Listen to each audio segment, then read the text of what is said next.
La danse du mouchoir.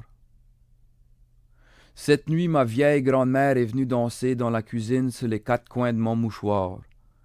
Faisant beaucoup de train, sa gueule fondue en grands sourires, poussant des petits cris, claquant ses talons par le plancher, sacrant dans la langue du roi que personne n'a parlé depuis qu'elle nous a quittés, provoquant mon père qui s'est élevé pour venir nous engueuler jusqu'à ce qu'il s'est aperçu qui c'est que c'était, et s'est retourné se coucher pendant que moi et ma vieille grand-mère ont dansé son gigue, moi qui avais tellement de peine à suivre ses pas, ses yeux brillants comme des étoiles filantes.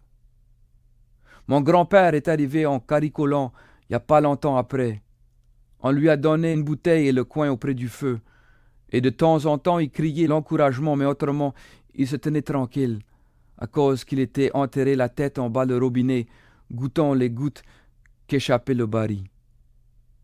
On dansait des valses à deux temps, des mazurkas, des polkas et des pas de deux, et enfin une quadrille quand leurs vieilles et vieux amis sont arrivés, faisant fuir mon cher papa qui ne pouvait plus dormir pensant à l'ouvrage le lendemain, le train de la soirée arrivé jusqu'aux voisins qui sont venus cogner sur la porte d'en avant. Ils avaient emmené un violon et du whisky la nuit qu'on a ouvert toutes les portes et tous les châssis après minuit, tapant sur les murs, criant comme des sauvages et buvant comme des bœufs. Mes oncles Claude Cinquième et Charles chantaient. Badé est tombé dans un coin, ronflant par terre, le meilleur buveur du pays.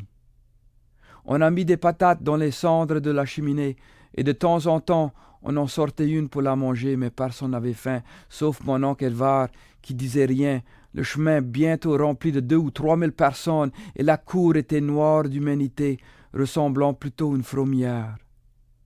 Tout le monde chantait ensemble. T'es petite et t'es mignonne. Plusieurs se roulaient par terre, d'autres montaient sur le toit, d'autres encore faisaient l'amour dans les tailles de ronces, les piquant leur cul sans faire mal du tout. On a servi des biscuits comme mon oncle Cinquième avait fait. Tellement de monde y avait que le plancher a courbé et le toit a commencé à faire pareil. La cour était pleine de traces de boguet et l'herbe était tellement hachouillée que malgré le beau temps et sec, les gens rentraient leurs bottes couvertes de boue. Je pensais que papa aimera pas ça. Peut-être qu'il déménagera quelque part où c'est plus tranquille, où ma vieille grand-mère, sa belle-mère à lui, pouvait plus nous trouver et qu'il n'aura pas l'occasion de l'embêter avec ses soirées. Elle se tenait les jupes à la main, ses vieux bas des autres fois, gartières tombées jusqu'aux oeillets de ses vieux souliers, musique à bouche. Frippe babine, les biscuits épaillaient leur odeur comme une prière dans la chapelle de la cuisine. Passe-moi la bouteille, ami.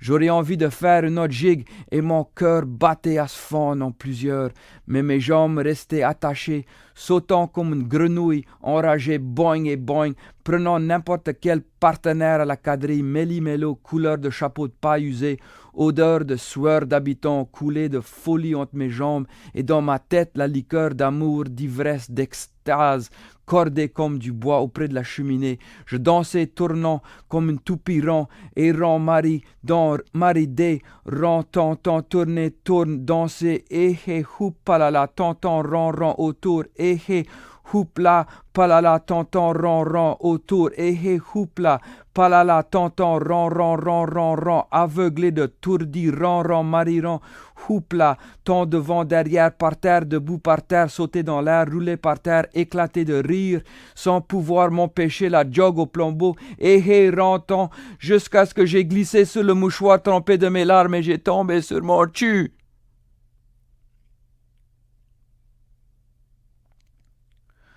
Quand je me suis réveillé au grand matin, j'étais tout seul avec mon mal de tête, sauf que pour mon papa qui nettoyait alentour.